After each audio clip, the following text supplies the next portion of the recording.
Okay, so this morning we want to look at first the power of God that is revealed in this morning's reading.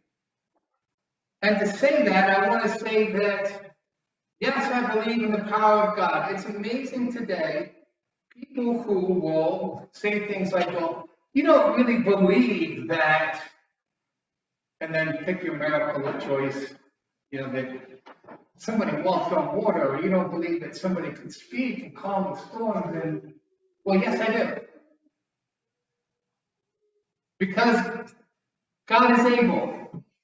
When people argue against miracles, what they're saying is, I'm going to disprove the presence of God because I don't believe in God. Therefore, I don't believe these things could happen. Well, that's really a good argument. You don't believe in God, ergo there can't be miracles, so ergo Jesus didn't walk on water. That's just because you don't believe in God. If there is a God, if you're going to leave that out there as a possibility, is it not possible somebody can walk on water? Well, yes. So you don't believe in miracles because you don't believe in God. So it's not that miracles don't point to God, it's that they point to something people don't want to see, and so they deny that miracles exist. But Jesus did miracles, and they were recorded for us, and they tell us who he is. And we see in this miracle the omniscience, omnipresence, and omnipotence of Christ, which is saying he's present everywhere, he's all-powerful, he's all-knowing.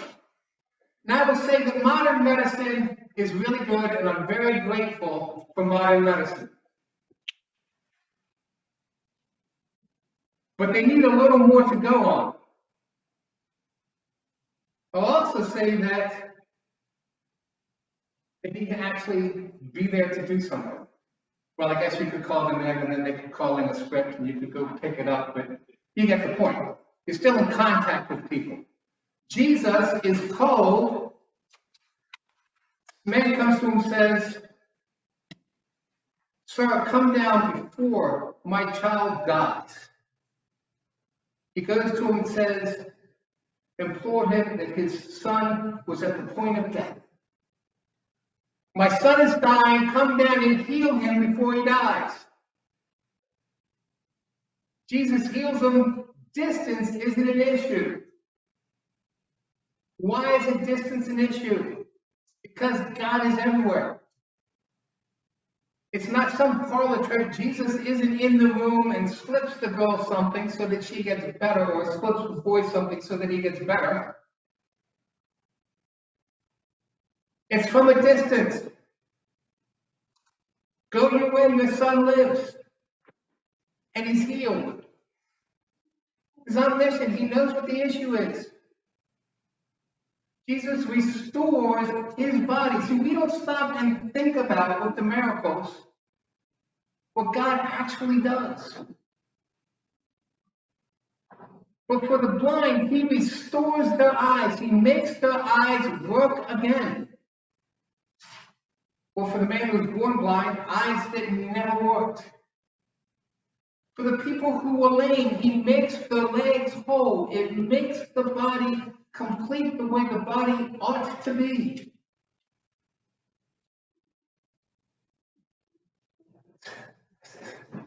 My son is at the point of death. He's dying. Doesn't say, well, he's got dengue fever and he's got these symptoms, and that's all he says. But God knows the issue. God is omniscient. God knows the issue.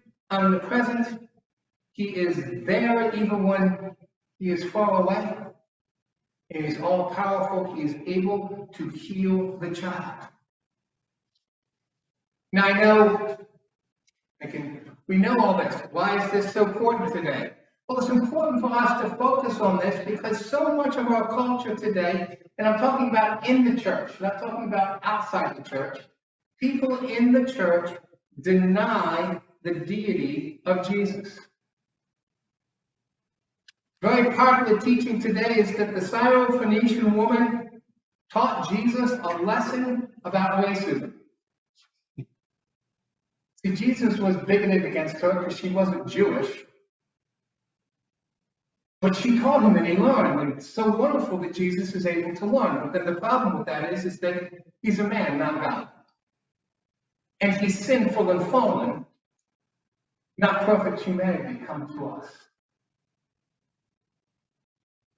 Jesus is divine. Jesus is God come to us. I can remember in seminary reading a commentary series on one of the miracles, and I thought, this guy's just really brilliant.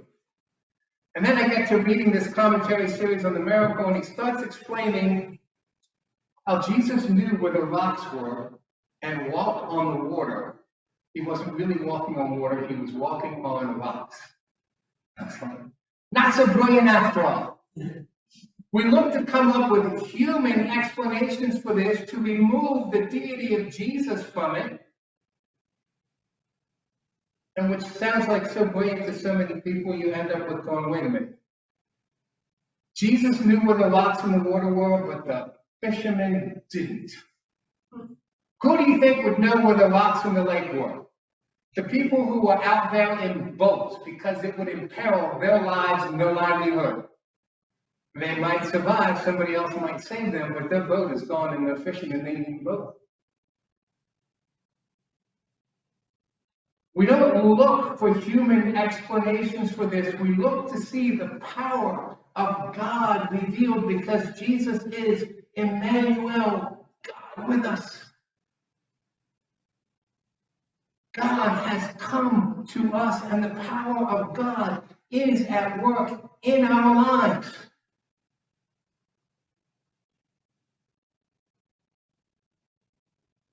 One of the biggest dangers when we try and bring these things down to human levels is that there's something very important going on here with Jesus and the nobleman.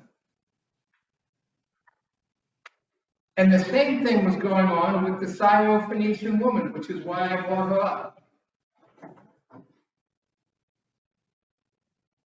Jesus is focused on growing our faith.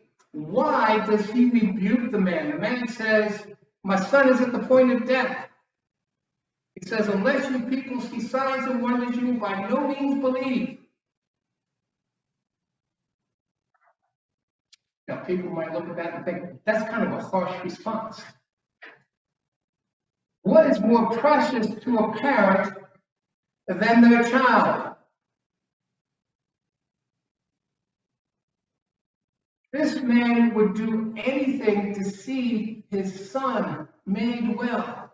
In fact, you see that in his response. Jesus says, unless you people see signs and wonders, you will by no means believe.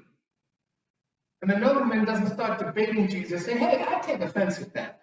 Here I am, I'm in pain, and you're like beating on me for my lack of faith. He doesn't say that at all. He says, sir, come down before my child dies. Speak to me however you want right now. I'm worried about my child. I mean, his focus is on his child. He was desperate to see his son healed. Jesus looks at him and says, go your way. Your son lives. And you know, on the one hand, we find that the child was healed at that very moment. There was no waiting on the healing. But on the other hand, what do you think was more comforting for the man walking home? That Jesus, the one he believed could heal his son, is now walking back with him. Or that he's got to walk out and take Jesus at his word. And I'd be like, man, aren't you coming with me? You expect me to go on this walk just on your word? And the answer is, of course, yes. God expects us to walk out in faith and to go and trust his word. There are so many other ways Jesus could have done this. Jesus is able to just move places. Jesus can stop the wind and the waves. Jesus could have just said, hey, take me by your hand. We'll be there right now. But he didn't. He sends the man to walk back, responding to trusting, taking God at his word. And that's what we are called to do, to take God at his word and to walk out in faith. And you see, for this man, it's the ultimate trial. His son is at the point of death, and Jesus says, go your way with sonless. Will you walk in faith? Will you trust me? And of course, this is recorded for us so that we walk in faith, that we trust him. It was a long journey. The man had to trust Jesus. Jesus rebukes him and the people around for the lack of faith, and then challenges him to walk out in faith. God challenges us to walk in faith when we're looking at things beside him. Is our focus on him, or is our focus on the world around us? We are called to step out in faith, and we are called to trust that when we do, God is at work. What a great gift that he gave, the gift of life to this man's son, the gift of healing. And Jesus gives us the gift of life, and we're called to step out in faith because of that. Jesus has given us life. We will be raised again. Faith is being sure of what we hope for and certain of what we do not see. And I probably just put a VBS song in your head, didn't I? You do the songs for VBS and youth group enough, and then all of a sudden you can't change it. I'll be reading the Bible together, and we'll come across one of the verses, and then that song will be stuck in our head. But faith is being sure of what we hope for, certain of what we do not see. Stepping out in faith can be scary, but we know where it will lead. We may not know the way that it's going to get there. This man knew the road back. I mean, he had just gone there. He knew how to get back. Obviously, he was younger than me. When I was young, I could go someplace one time, and 2 years later, I could find my way back there, no problem at all. Now I can make it from my church, or from the house to the church, and from the church back to the house without using my GPS, but pretty much everything else. It's a good thing we have all sorts of electronic gadgets. Don't you move the way so much. But this man knew the way. But often Jesus calls us to step out in faith, and we're not sure the path where it's going to take us. But we know where it ends. And we know that God is at work. We are to step out trusting God no matter where it leads. The last thing that we want to look at is that God used this to touch his entire household. It says, and he himself believed, and his whole household. Our trials are often used to reach others. The trials we go through can be used to help others in their trials. Something else to think about with that is that the people around us are watching how we face tough times. People want to see how we deal with it. We say we have faith and we believe that God is at work. Is that evident? when we face trials in our life. And if people see you responding in faith, then when they have trials, they might look to God for help. Why do we step out in difficult circumstances? Because God will use them in our lives and God will use them to touch others. Others are watching.